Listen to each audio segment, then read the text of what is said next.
Well, welcome everyone to the Biostatistics for Biomedical Research course. This is session 2. I'm really glad you're here.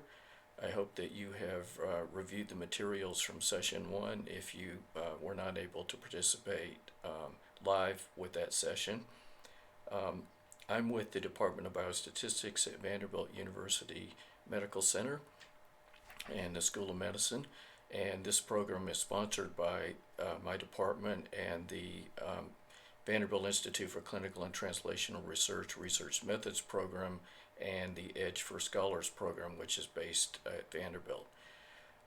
We have 3 moderators today. I'm very pleased that they are taking part, and that's Tom Stewart and Dan Liu from Vanderbilt, and Donald Slozek from IDEX Corporation. So they'll be moderating the questions and answers and watching the chat. You should set your chat as is set where you see to the right on this image where it says live chat up at the top left of the chat box, so you'll see the most recent messages. And then you can also pop out that chat box into a separate window if you want to, but I don't think you'll need to. So the way the chat works is you'll be posting questions as we go, and the shorter questions will be answered by the moderators as you ask them if there's time, and then the moderators will be taking note of which questions are more frequently asked or which ones need more discussion, and they'll be telling me which things we should discuss. So I'll stop from time to time to discuss those. When you're asking questions, please ask questions that have not been asked before, so do watch what's being stated. Also, you want to look at the web course for this course, the web page, which gives you things to do before and during the sessions, and it gives you more information about the use of datamethods.org for asking longer questions or questions that are you think of after this session, or for those of you not participating live, use just datamethods.org, and there's a dedicated topic for this particular session. So what we're going to cover today is random variables and distributions and descriptive statistics, and then we're going to cover the most controversial topic in statistics and in this course, which is probability. That doesn't sound like it should be very controversial, but it's actually the most philosophical part of any course on statistics, and that's where a lot of debates happen about exactly what is the nature of probability. So we'll get into that a bit and hopefully have a little bit of fun with it. So we're going to start with the section 3.8 in the notes, which is dealing with random variables. And let me turn to the notes. And so you'll see the section on random variables 3.8. What is a random variable? Well, it's a potential measurement. It might mean a blood pressure that you will measure on a randomly chosen sample of some sort. And then once the subject is chosen and you make the measurement, we have a sample value. It's no longer a variable, it's just a number.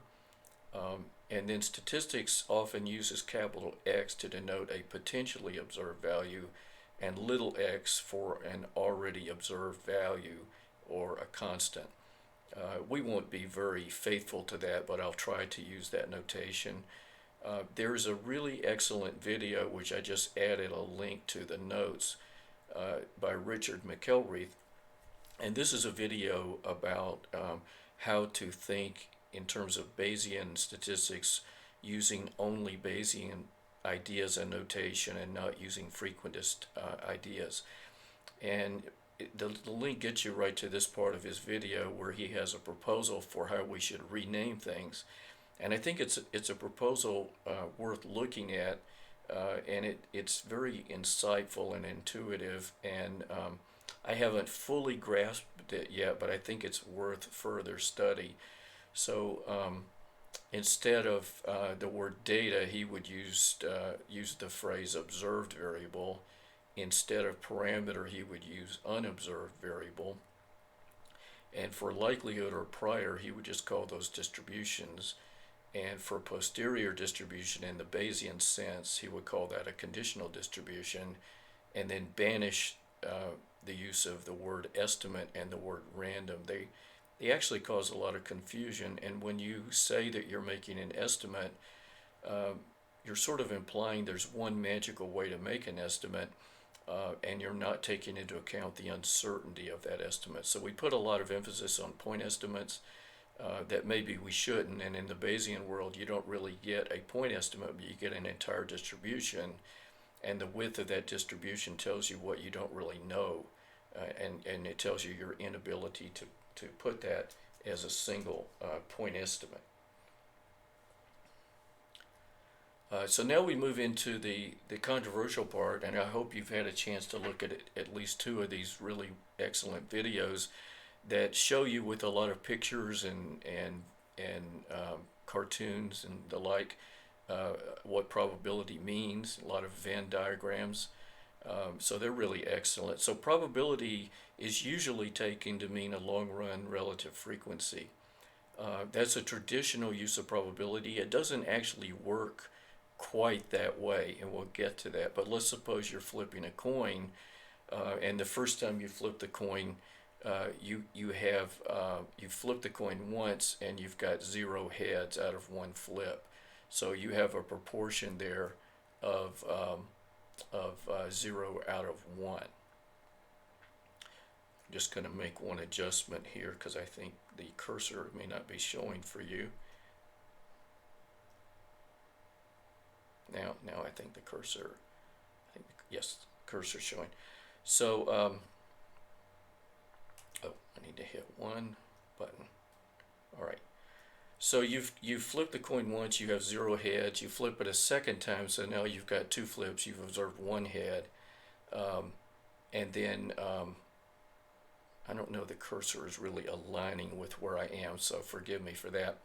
After you flip the coin 3 times, you have 2 heads, and then if you flip it four times, you have 2 heads because the 4th flip was a tail, and so on. You see the number of flips just keeps going up by 1, but the number of heads bounces around, and it would take surprisingly long number of flips to nail that down to within a very small distance from 0.5 if 0.5 was the true long-run relative frequency.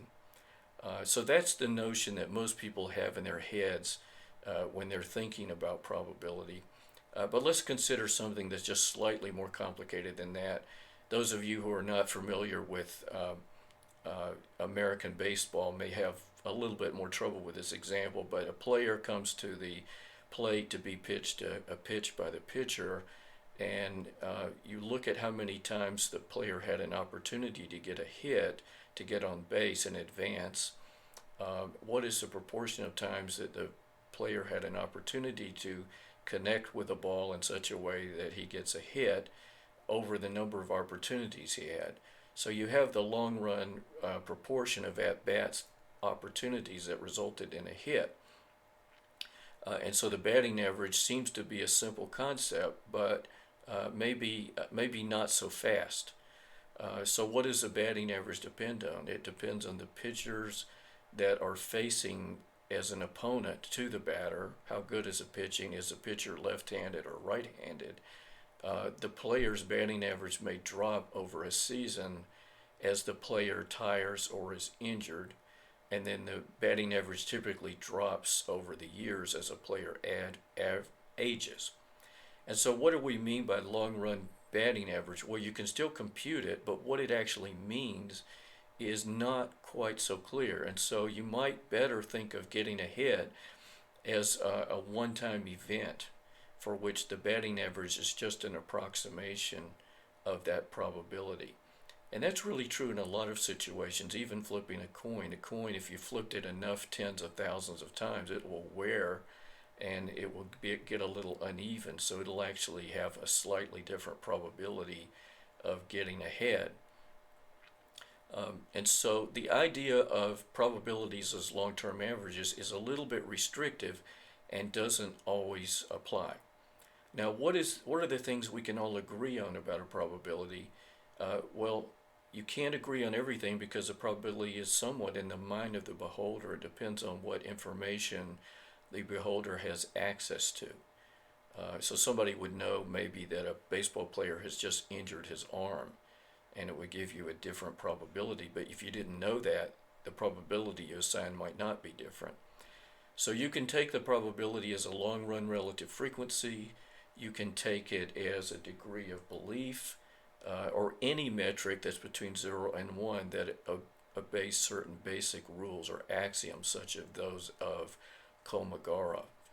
So those axioms are that the probability is not negative, the probability that at least one of the events in an exhaustive list of possible events occurs is 1. And so let's suppose the possible exhaustive events were the patient died, the patient had a non-fatal heart attack, or the patient had neither. Well, because those are exhaustive, the probability that at least one of those occurs is going to be 1. So that's necessary for this thing to mean a probability. This has to happen. And then the probability that at least one of a sequence of mutually exclusive events occurs equals the sum of the individual probabilities of the events occurring. So the probability that a patient will die or have a non-fatal heart attack, since those are mutually exclusive because we've said non-fatal, that probability is the probability of death plus the probability of a non-fatal heart attack. So those have to add up like that. So let's let A and B denote events, or they could be assertions. They don't have to be events. They're assertions about which we seek the chances of their veracity, their truthfulness, or the probability that events will happen. So the probability that A or B will happen are denoted respectively by P of A and P of B. So the axioms that we had lead to various properties. A probability cannot exceed 1. If A is a special case of a more general assertion, B, for example, A is a subset of B, the probability that A is true has to be less than or equal to the probability that B is true. So in this case, A is more restrictive than B, so the probability that an animal is human, that being human is more restrictive than saying someone's a primate. So the probability that an animal is human is going to be less than or equal to the probability that the animal is a primate. So that's a necessity. The probability that A of A union B, the probability that A or B is true, or A or B as an event will occur, that's the probability of the union of two assertions or two events. That is equal to the probability that A occurs, whether or not B occurs, and plus the probability that B occurs, minus the probability that they both occur. So the probability of A cup B, cup means intersection or and so that's the probability of the union of two events. You have to take into account that they might both occur. And then if A and B are mutually exclusive, the probability that A and B are both true is 0, and so the probability that either A or B is true is just the sum of their probabilities. The probability that A or B occurs has to be greater than or equal to the maximum of the probabilities of A and the probabilities of B. And so the probability that an object is either round or is red is going to be greater than or equal to the probability that it's round, or the probability, and it's going to be greater than or equal to the probability that it's red. The probability that A is true or B is true is less than or equal to the sum of their two probabilities. The probability that both are true is going to be less than or equal to the minimum of the two probabilities. So the probability that an object is round and that it's red is going to be less than or equal to the probability that it's round, and it's going to be less than or equal to the probability that it's red. Then we get into the all-important notion of conditional probability. So we write this as P of A, vertical bar B. That means if B is true, what's the chance that A is true? Or you could read it as of those where B occurred, what's the proportion or probability that A occurs? And so the conditional probability that A is true given B holds is the probability that both are true divided by the probability that B is true. So that's the definition of conditional probability. But you can envision it, as shown in those videos, extremely well. You can envision it as filtering out a subset of persons, and of those that qualify, what proportion have certain characteristics. But this is a formula definition of conditional probability. Probability of A and B over the probability of B is the probability that A is true given that B is true. And from that you can write that the probability that A and B are both true is the probability that A is true given B is true times the probability that B is true. And that's true whether or not the events are independent. If a set of events are independent, the probability of their intersection is the product of the two individual probabilities. The probability of a union of a set of events, a union meaning that at least one of the events occurs, is less than or equal to the sum of the individual event probabilities. The probability that a set of events co-occur, so in other words they all occur, is less than or equal to the minimum of all the individual probabilities. So then you get into the really tricky idea. What does a probability actually mean? So we talked about the limit or long-term fraction of occurrences. That's the one most people understand. But it implies that you could repeat something infinitely often. And we really don't have many examples where that can be exactly done. So it becomes more of a thought experiment than something real. But there's lots of schools of probability that don't require you to be that restrictive. And so there's a school of subjective probability associated with Bayesian inference. And that considers probability as a measure of belief. It's a measure of the degree of belief of a given person in the occurrence of an event or the veracity of a given assumption. And when you say belief, it doesn't have to be belief in the general sense of the word belief, but it could really be evidence-based belief. It could be data-based belief. But it could be lots of different things. And then DeFinetti had a very intuitive way of talking about probability in terms of what's a fair bet. So when you think about betting, betting applies to one-time events. Now, a gambler might be rich or poor depending on how well the gambler does over a lot of different opportunities. But every game that the gambler plays might have different probabilities for her or him. But DeFinetti defined a subjective probability in terms of wagers and odds. A risk-neutral individual would be willing to wager P dollars that an event will occur when the payoff is $1 and her subjective probability is P for the event. So this would be seen as a fair bet by either a risk-neutral individual or a disinterested party who's actually setting the betting odds and setting what would be a fair bet amount of money to bet against $1.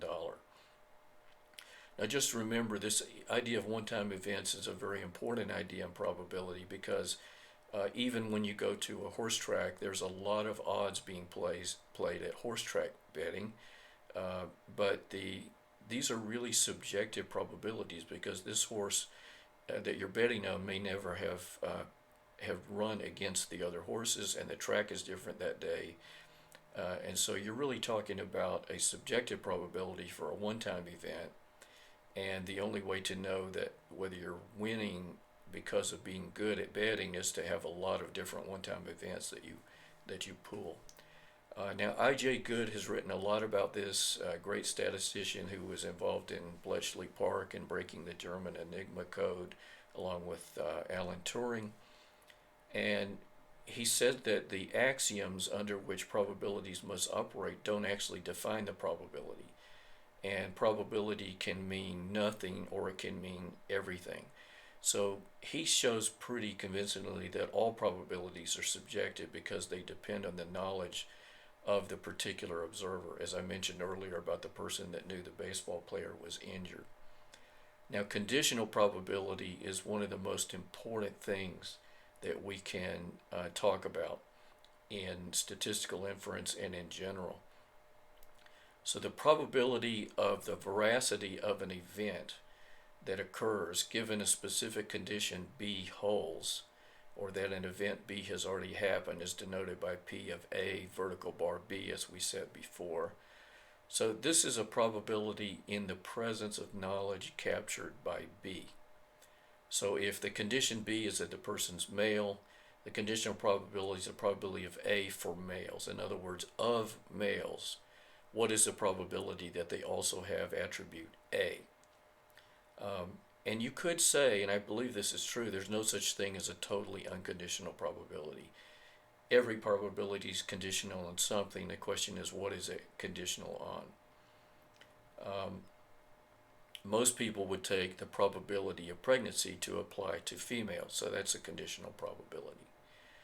So how do you compute conditional probabilities? Well, you can calculate them directly from the restricted subsets, such as of the males, what happened, or from the formula that we already saw. Now, Bayes' rule is actually a very simple rule that can be derived from the basic definition of conditional probability. You could derive it yourself without much trouble. And that's not why Bayes is so interesting as a way of thinking, but it's a tool that helps us get the probabilities that we're really interested in. So it's a rule or theorem, so it has to be true, and it's really just a conditioning reversal formula. And it follows from the basic probability laws. So Bayes' rule says the probability that A is true given that B is true is the probability that B is true given A is true times the probability is A is true divided by the probability that B is true. So it's nothing more than that. So we calculate probability B given A, and we calculate the probability of A and the probability of B, and we get the probability of A given B. And so can be easily derived, and all of the machinery from Bayesian inference comes from this simple formula. It doesn't really take anything like central limit theorem or large sample theory, asymptotics, or complex sampling distributions. It's all just simple multiplication and division, and you don't have to deal with sample space, which is a main problem in frequentist statistics. And you don't have any complexities from taking multiple looks at the data. So there's a lot more you could say about that. We're not really intending to get into that at this point. So let's just use an example to understand conditional probabilities. We're going to use an example of being female and being a U.S. Senator. So as of 2017, there's always 100 senators in the U.S. Senate. How many of them were female in 2017? There were 21 females. So what's the probability that a randomly chosen female in the U.S. is a U.S. Senator? Well, you can pretty much cut to the bottom line and just take the proper subset. You know there's 21 females who are senators. You know there's about 163, that should be 163 million, that stands for 163 million females. And so the probability that we seek is going to be 21 divided by 163 million females. But how would we build up to that if we had different pieces of information and we wanted to show Bayes' rule? Well, the probability of being a senator given you're female is equal to the probability of being a female given you're a senator, which we know is 21 out of 100, times the probability of being a senator. So there's 100 senators out of 326 million Americans, and divided by the probability of being a female, which is about a half. And so you work through that and you'll get 21 out of 163 million females. And so that's just showing you Bayes' rule. It's actually getting an answer the long way, but it just shows you how we're reversing the condition. We're going from the condition of being a senator to the condition of being female on the right side of the vertical bar.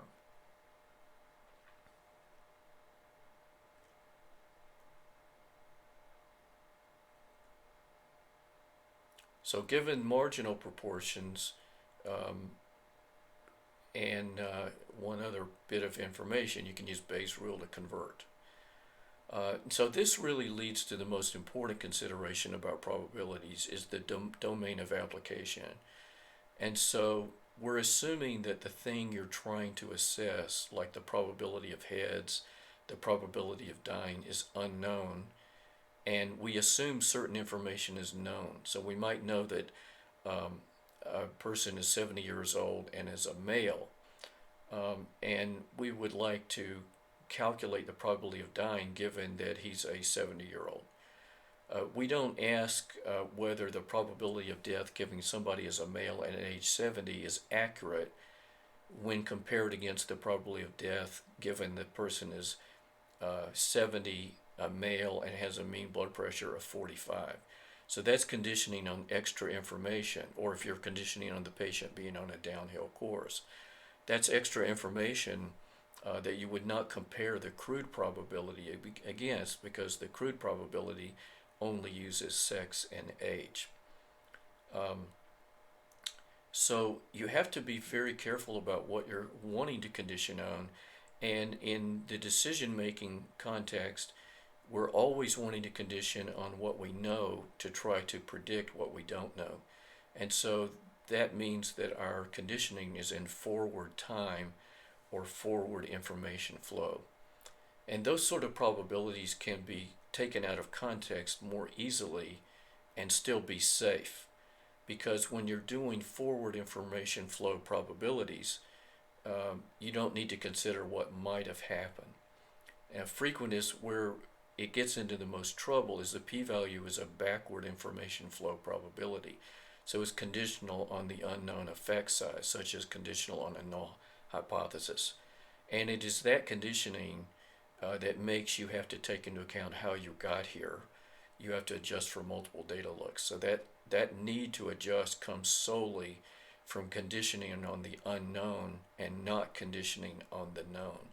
So we have to deal with what might have happened were the null hypothesis to be true, whereas Bayesian probabilities are current probabilities, or they're predictive. And so once you calculate a predicted probability in the Bayesian sense, that overrides any previous probabilities you had calculated for the same situation. So understanding conditioning is a key to understanding decision making, prediction, and statistical inference. So I'm going to stop for a minute there. I don't think the moderators have summarized anything particular that I need to talk about. And I see that they've been busy already answering questions, which I really am glad they're doing that. So if you have any questions that you haven't posed, be sure to do so to the chat board, and the moderators will give me a cue that I need to address something there. So probability, as you've seen, is a pretty heavy topic. The basic rules of probability are fairly simple, but what probability means is not very simple. But that doesn't make it not useful. So having a metric that goes between 0 and 1 that gives us a degree of evidence or a degree of belief or a long run frequency, all of those kinds of probabilities are very, very useful. So we're going to move into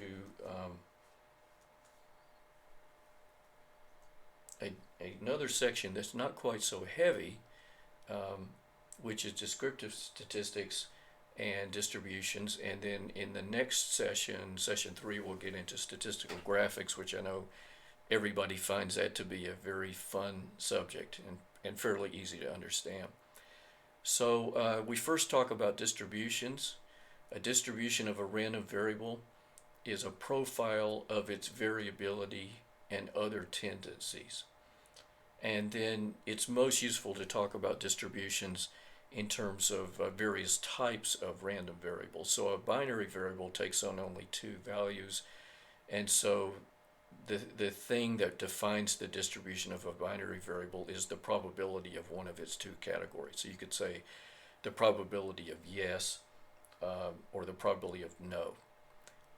And so you're estimating that from a proportion typically. Now when you expand that to a categorical variable, which is called either categorical, nominal, polynomous, multinomial, all those are names for the same thing. You characterize something with, say, more than 2 categories as the probability of being in each of the categories. And you might describe that with proportions or percents. Now, when you get into continuous variables, there's more ways to characterize distributions. And so we can talk about a probability density function where the measurement is on the x-axis and the relative likelihood of observing a value close to that value, and close is in quotes here, is on the y-axis. So that for a sample might be a histogram. And then you get the cumulative histogram. So a cumulative histogram is a cumulative probability distribution.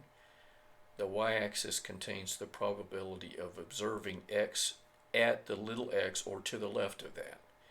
So the cumulative probability distribution is always rising or staying flat.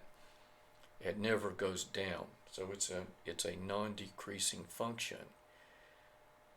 And you could say it's a cumulative histogram, but we don't actually need to get a histogram to compute a estimate of the cumulative distribution, which we'll talk about in a minute.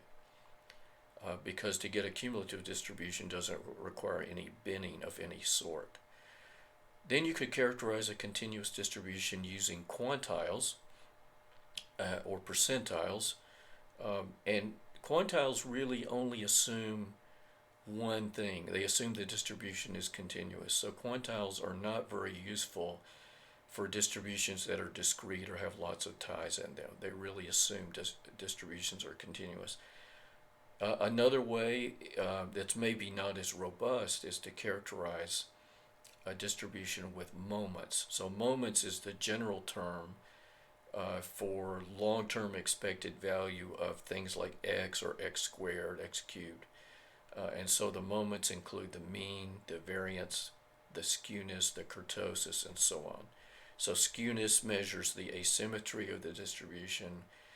Kurtosis measures the heavy-tailedness of the distribution. If you characterize a distribution by one of these methods, you can characterize it by all the others. You can derive one set of parameters from the other. Now, ordinal random variables are different.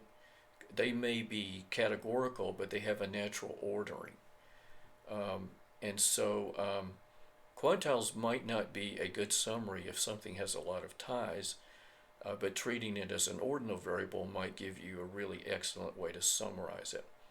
Now, this discussion about whether you should summarize ordinal variables with the mean has already been active on the datamethods.org topic for this day.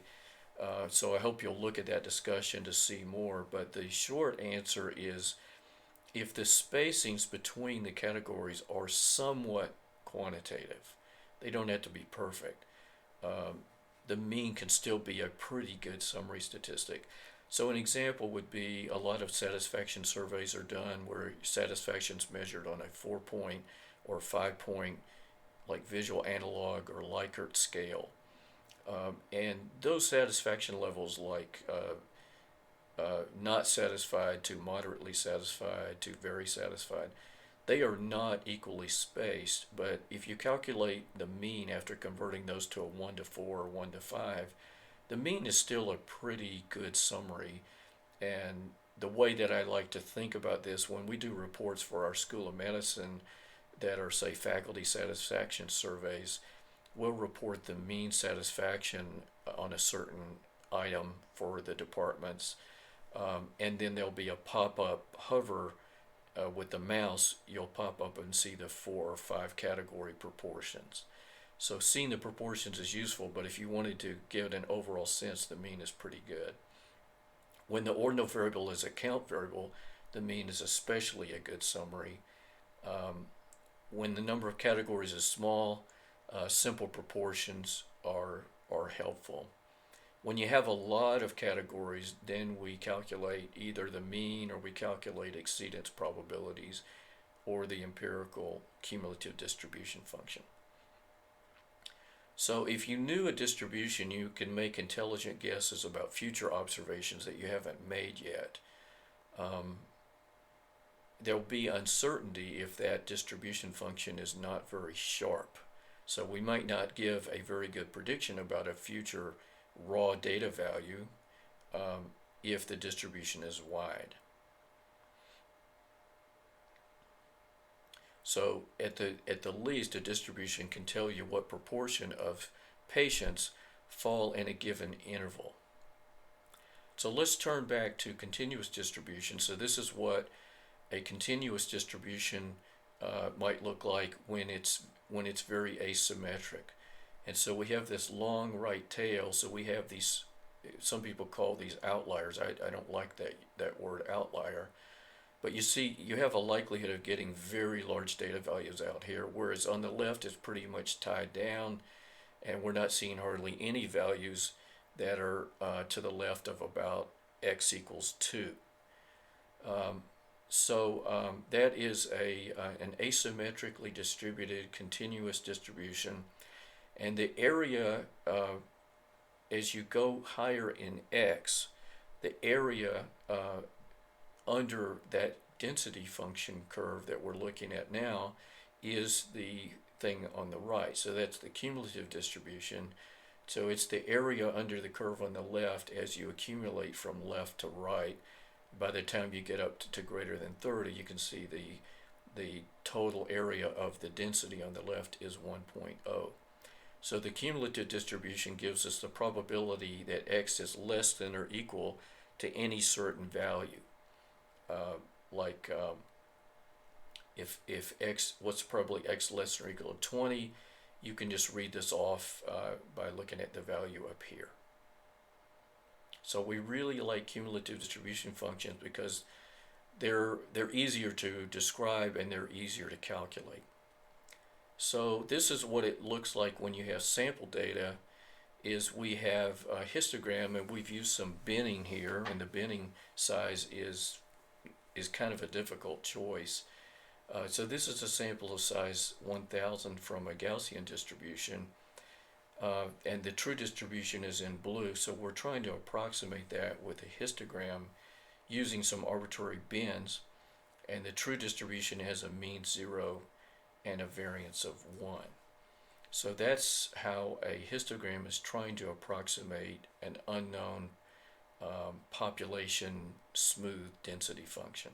And as the sample size goes up and the bins get smaller, you will better approximate that smooth curve.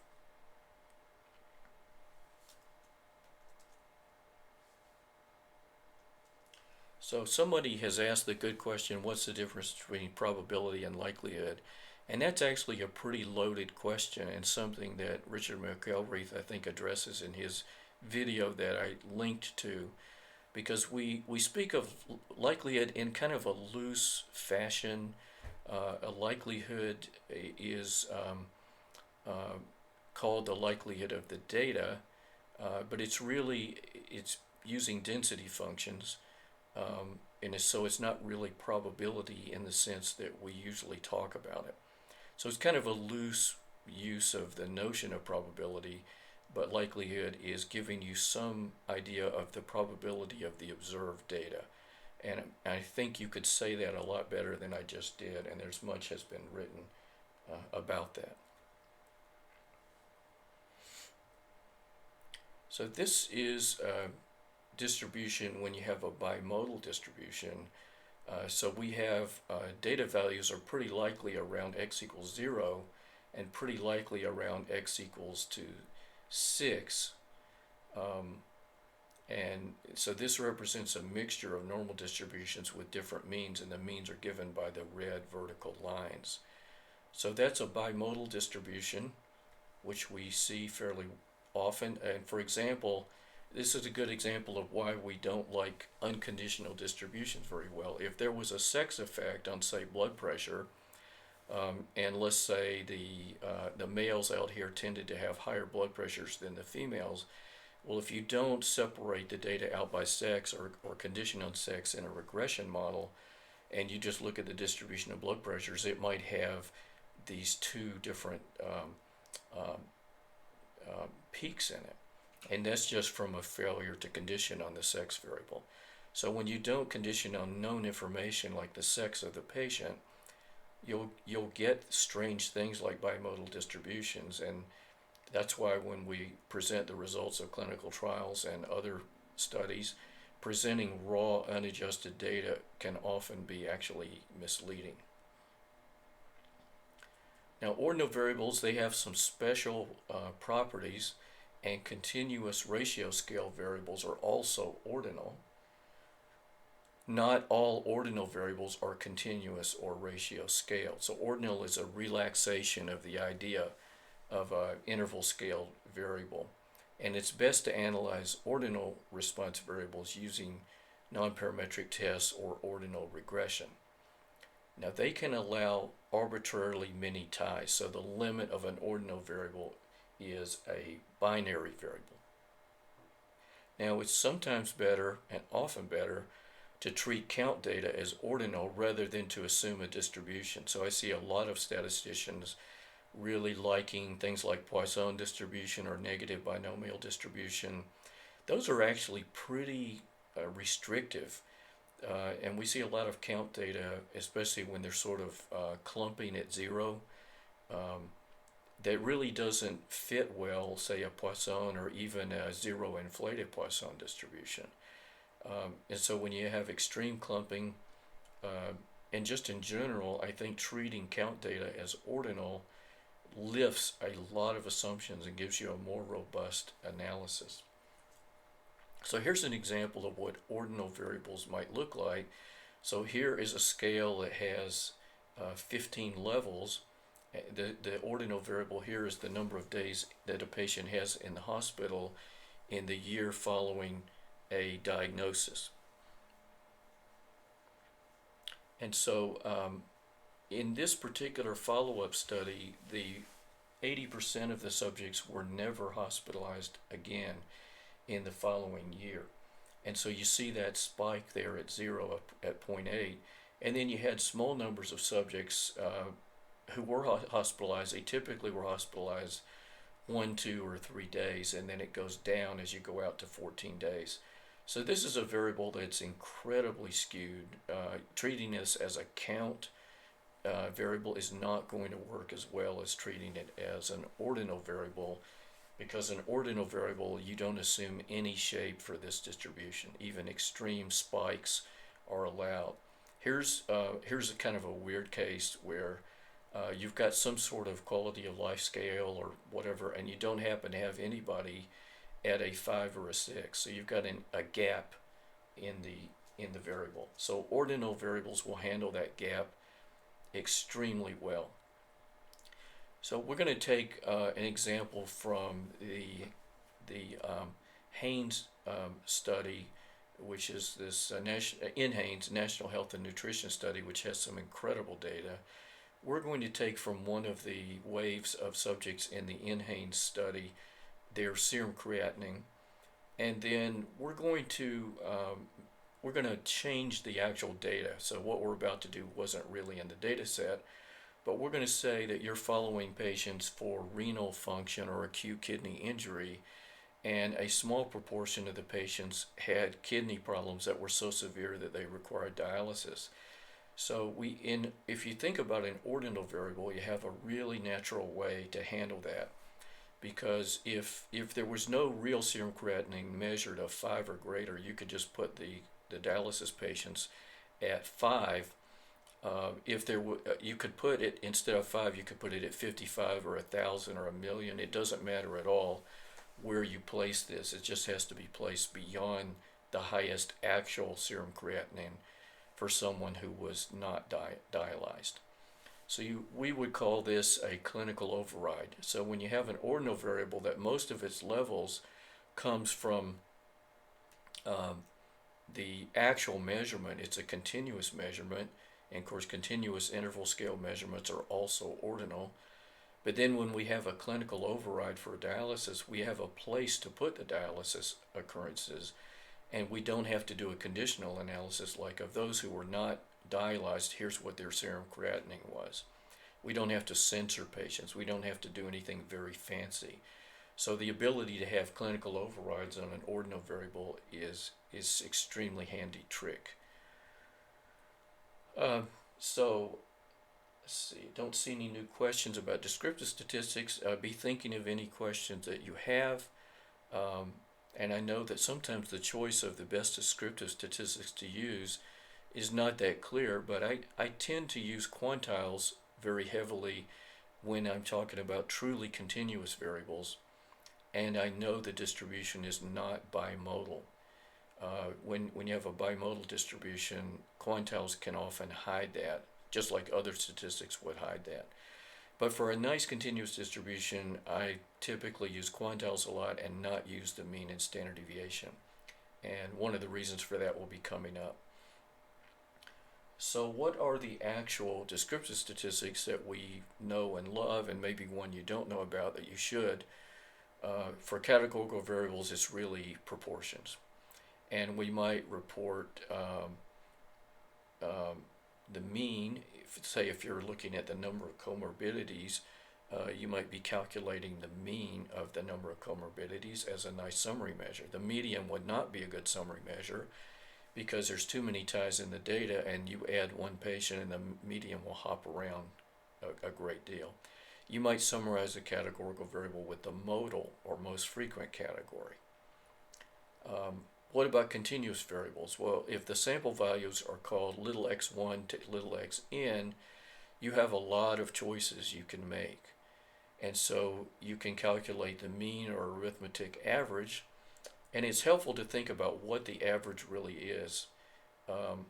It's really the center of mass of the data. So if you were to lay out all your data points onto a flat piece of metal and you had a balancing point somewhere, I forgot if you call that a fulcrum or what's the name for that, but where you have that balancing point, you would need to shift it around to make the long strip of metal where you put, say, a little, like a penny for each data point. What would be the balancing point? That's at the center of mass. So the mean is at the center of mass, so you know if you put a penny way out on the right of a long metal strip, a penny way on the right will move the center of mass a lot. So that's why the sample mean is very sensitive to extreme values. But this is the formula for the mean. You add up the data, divide by n, and it estimates the long-term average as n goes to infinity. So it's a very non-robust measure. The median, by contrast, is the value after sorting the data such that half of the values are below the median and half are above the median. Now the median, if you have a continuous variable, is always descriptive.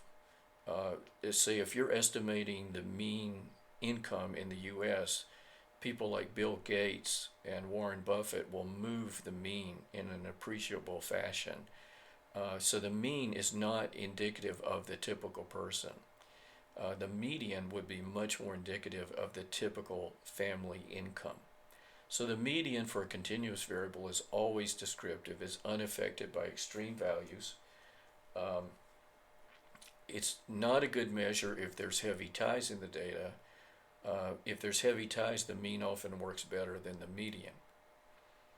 Now, in basic science, for some reason, the geometric mean got to be used a lot because people thought you should just log transform data, calculate the average log, and anti-log it. And the geometric mean gets rid of the influence of high outliers, but it adds a great influence by low outliers. So it just trades one problem for another, and it's hard to interpret. So I think if you have data that you really think are strange, it might be better to use the median than to use the geometric mean. The geometric mean is actually, if you have log transform data makes the distribution symmetric, the geometric mean actually estimates the median. So the word geometric mean is a little bit of a loaded word there. So now we get into quantiles. They are pretty summarize typical characteristics of the data pretty well. They can summarize symmetry, heavy tailedness, central tendency, spread or dispersion. So the sample median is the point in the middle, and then you have the three quartiles, or 25th, 50th, and 75th percentiles. You can have quintiles, which means you're going up by 1/5. The pth sample quantile is the number xp such that the fraction of observations falling to the left of that value is p. So a quantile or percentile is just sorting the data and finding out the data value that gives a fraction p of the other data values below it or at it. So it's the population quantile is the value x such that the probability that capital X is less than or equal to little x is p. Then we get into spread or variability, and this is where things get a little more tricky. Interquartile range is a very good summary for continuous measurements. That's the interval containing half of the subjects. You could just as easily have interdecile range, interquintile range. The most common measure of variability is the variance, and it's actually probably the most problematic. So what is the mean square difference between the observations and their mean, and divided by n-1 to give an unbiased estimate of the population variance, taking into account that we had to estimate x bar, we didn't know what the true mean was. And then the standard deviation is just the square root of the variance, and it's actually very hard to interpret. It's only really easy to interpret if the population has a normal or Gaussian distribution.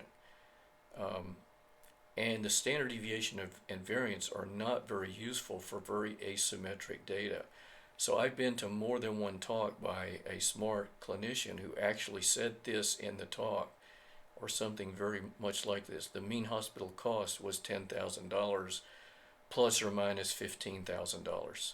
So that means that the standard deviation is not a good measure, and you've just shown that the cost distribution is highly non-normal, because that's the only way the standard deviation of something that's positively valued would be bigger than the mean.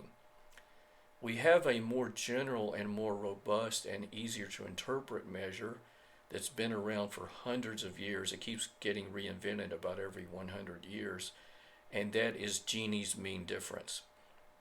So Gini's mean difference is the mean absolute difference over all possible pairs of observations.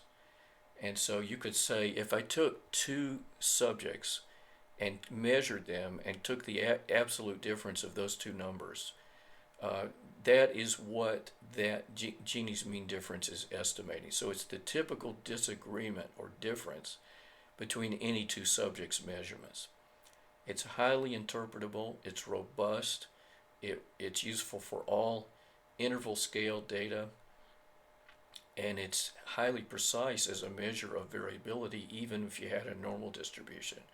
It's 98% as efficient as the standard deviation, but it's going to work a lot better if you had an asymmetric distribution where the standard deviation doesn't even apply. Now, a lot of medical papers use the range as a descriptive statistic. That's not a good descriptive statistic because it just expands as the sample size goes up. Then we have coefficient of variation, which I don't recommend because it depends so heavily on how you are centering the data. So here's an example of Gini's mean difference. This is an automatic output in the describe function in the RHMIS package that I've had for a long time. So you're describing patient-to-patient variability of systolic blood pressure. If the Gini's mean difference is 7 millimeters of mercury, that means the average disagreement between any two patients is 7 millimeters of mercury. I think it's very interpretable, and it's really not disturbed much at all by outliers. So that is descriptive statistics, and I want to see and stop for a minute if anyone has any questions about any of those. The moderators can send those to me, or you can put them on the chat. And I want to make sure I'm getting the latest chat board here.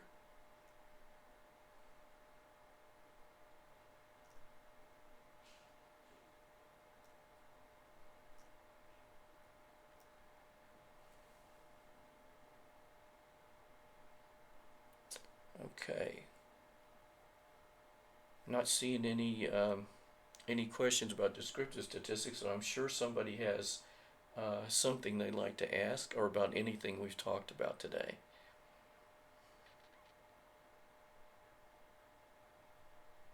I noticed earlier Dan Liu has a very nice comment about quantile regression versus working with ordinal variables. Quantile regression we don't really talk about in this course. It's being used a lot more nowadays for really big data sets, but it only works for very continuous outcome variables. It does not work well at all if you have a lot of ties in the data.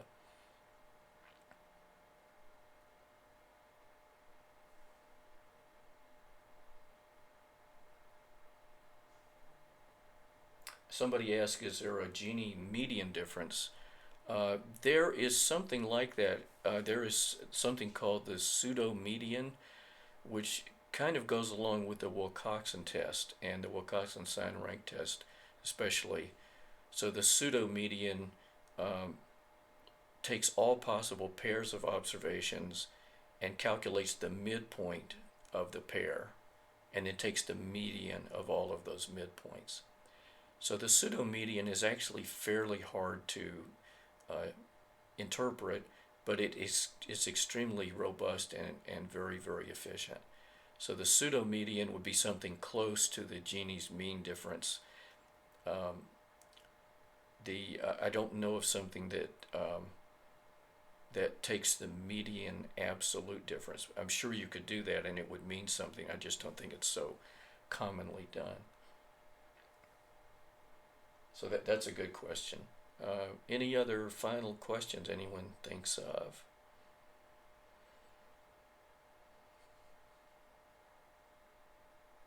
Okay, Drew Levy is asking how can Gini's mean difference be incorporated into statistical maneuvers like regression and ANOVA?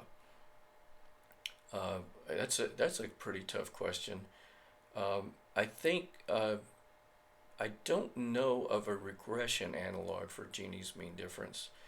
I think there would just be the analog of doing things in a robust fashion, which would be using ordinal response measures and semi-parametric models like Cox model and proportional odds model. They're not using a notion like Gini's mean difference, but they are using robust measures. So I have to think about that some more, but I don't know of a direct analogy. And then maybe the last question we'll cover, can you talk a little bit more about how Bayesian is forward and future thinking?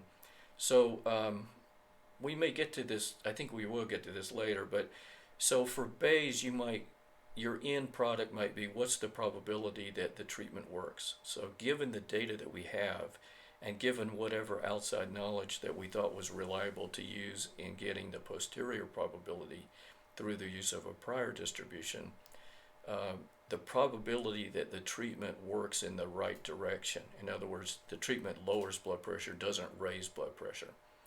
So the probability that the treatment works, given the data, is what Bayes is about. Frequentist is saying, given the null hypothesis is true, how surprised should we be by the data that we happen to observe? So this measure of surprise, given an assumption that the drug doesn't work, doesn't give you direct actionable knowledge about how likely it is that the drug doesn't work, because you already assume the drug does not work. So that's an example of backwards information flow, and that's why we have so much trouble actioning p-values, because we want to know the chance that the drug works, not the chance that the data were surprising. So that's the answer in a nutshell. So I think that's where we're in today. These are great questions, and please keep questions coming on the data methods discussion topic specifically for this section, because the chat shuts down shortly after we shut down the live stream. Thanks for being here, and I'll look forward to seeing you at the next session. We'll have a definite schedule for that in the next 2 to 3 days. So see you until next time.